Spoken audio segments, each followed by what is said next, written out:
How's it going, everybody? Mike here from Kapowcast with another Marvel Legends action figure review. Today we're taking a look at the Build-A-Figure Hulk Avengers Endgame Wave Rock Python. Yay!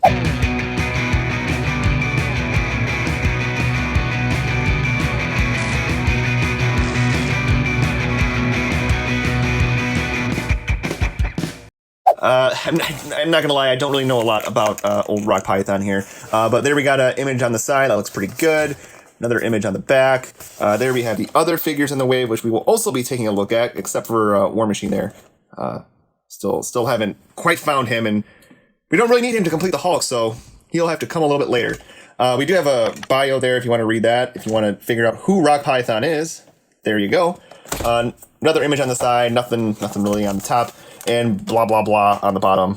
GameStop. All right, so we're going to get this guy open, and we're going to see if we can try to have some fun with him. And here's Rock Python out of the package. Guys, I really don't know anything about this guy. I'm not going to lie. I'm not going to sit here and pretend like I know something about a character that I don't, because I really, really don't. But I do like the colors on him. I'm a big fan of the color blue. That's like one of the stupidest things to say. But it looks good. I mean, most of the paint apps are clean. So if we get a closer look here, like the head looks pretty good. That head looks he kind of looks like a penis. I'm not going to lie. When I saw him, that was the first thing I thought when the head, I don't know what that says about my, mindset.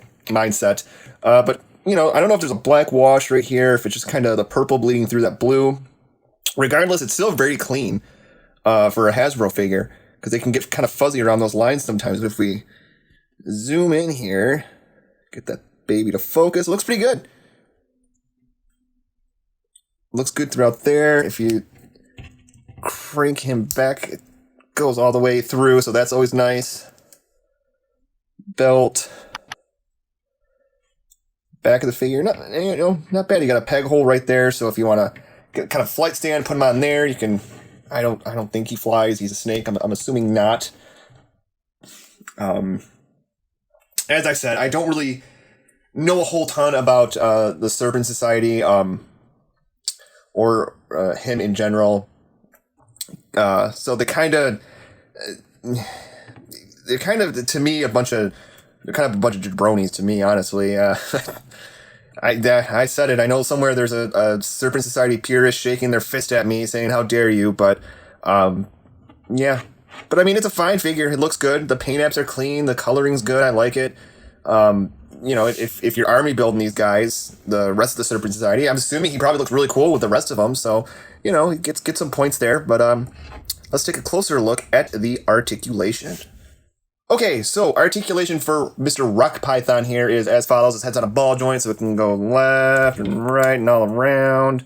It can kind of pivot a little bit. It can look up about that far, down about that much. He's got arms that can go out about that far. They can go around. He's got an upper arm swivel.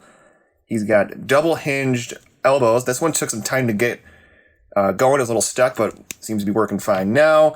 He has a wrist swivel and a hinge. He's got ab crunch, so he can go down about that far. Can't go back too far, though. Only about that far he can go back. He has a waist swivel there. He has an upper thigh cut, double jointed knees, boot swivel, and hinge at the ankles that goes down. It goes up, and it can pivot. So, your Rock Python, he's got moves. So you'll have to bear with me size comparison, because like I said, no other Serpent Society members to compare him to, so you're just going to have to bear with me with my random smorgasbord of figures. First up, we got Brown Suited Wolverine from the Juggernaut Wave. As you may guess, he is shorter, but, you know, I don't know any other reason why you'd want to compare these two, but, you know, any reason to pull out this Wolverine is just a great opportunity. And here he is with a couple spider ladies. These were a couple of figures, once again, I had nearby, so I just kind of grabbed them. Two things I hate the most, snakes and spiders. Not a fan. And here he is next to the Jim Lee Cyclops, the famous Bucky Cat body mold. You got to have them with the most used body mold ever to compare him with that, because if you compare him to this, you've compared him to probably about 75% of Marvel Legends. And there you have it. I mean, that's all there really is to him. Let's be honest, a lot of people probably wouldn't even really be picking this guy up if it wasn't for the Build-A-Figure, or unless they were trying to complete their Serpent Society lineup. I know me personally, if I was getting this wave, I would, and I had to cherry pick figures, he would probably be the bottom of my list. So get him if you want. He's fine. But if you don't, you're not really missing out. Be sure to click like and subscribe. Helps this channel go a long way. And we have tons of videos coming out all the time. Toy hunts, more toy reviews, unboxings. And we also have our show, Kapowcast, which you can also find on the Pod Bros Podcasting Network. Take care. See you next time.